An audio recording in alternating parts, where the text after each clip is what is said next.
Assalamualaikum warahmatullahi wabarakatuh. Nama saya Putri, saya dari kelas 11 Agama. Di sini saya akan sedikit menjelaskan tentang integrasi dan reintegrasi sebagai upaya pemecahan masalah konflik dan kekerasan. Yang pertama, integrasi. Apa sih yang dimaksud integrasi sosial? Integrasi berasal dari kata integration yang berarti keseluruhan.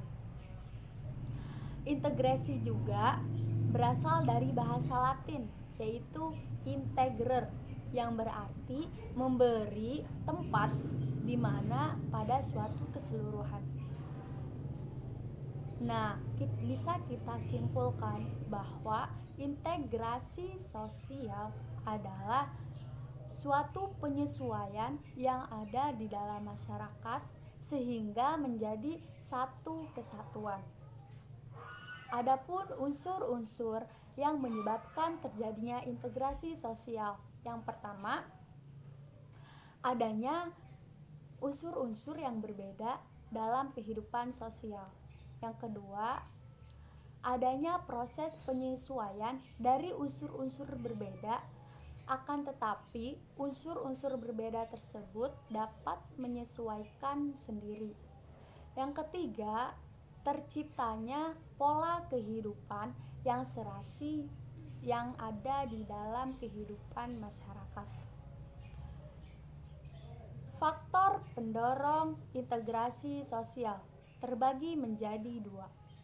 Yang pertama, ada faktor pendorong internal, dan yang kedua, ada faktor pendorong eksternal. Faktor pendorong internal adalah faktor pendorong yang terjadi di dalam kehidupan manusia itu tersendiri. Contohnya, kita sebagai makhluk sosial yang diciptakan oleh Allah Subhanahu wa Ta'ala harus menyadarinya bahwa semua ciptaan di dalam bumi ini itu hanya milik Allah semata. Yang kedua yaitu faktor pendorong eksternal. Faktor pendorong eksternal ini adalah faktor pendorong yang terjadi di luar kelompok. Contohnya perbedaan budaya ataupun perbedaan suatu agama, ras. Nah, kita di Indonesia ini berbagai suku bangsa dan berbagai suku budaya.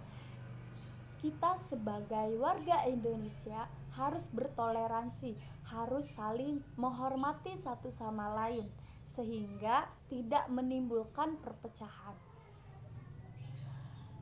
Selanjutnya yaitu secara umum faktor pendorong integrasi itu terbagi menjadi 4. Yang pertama yaitu rasa saling memiliki.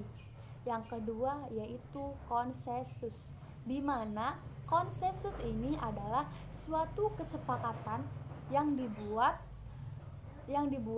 oleh warga masyarakat itu tersendiri. Yang ketiga yaitu adanya cross-cutting affiliation dan cross-cutting loyalties. Cross-cutting affiliation itu adalah suatu keanggotaan ganda, sedangkan cross-cutting loyalties adalah suatu kesetiaan atau loyalitas ganda. Adapun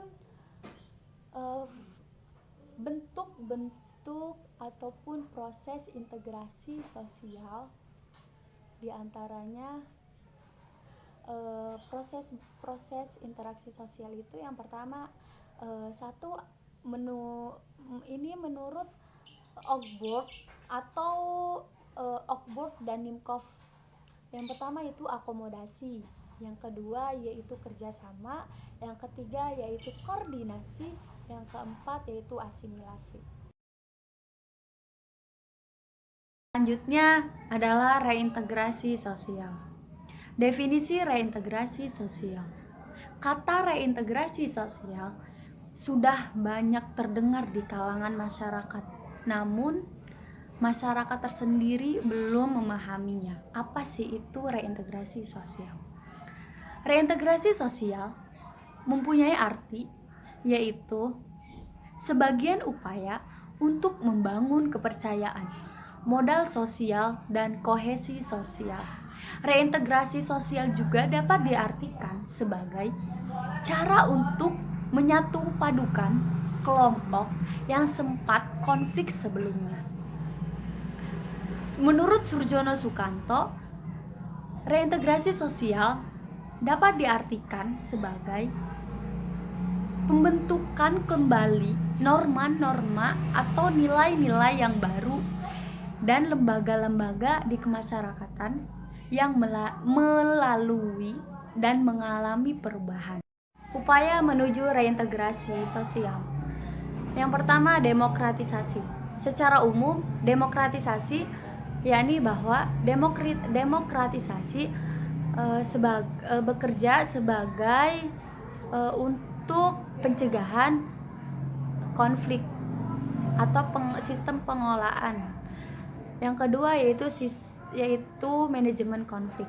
Manajemen konflik ini dapat dilakukan untuk pencegahan konflik. Yang ketiga yaitu strategi kebijakan publik.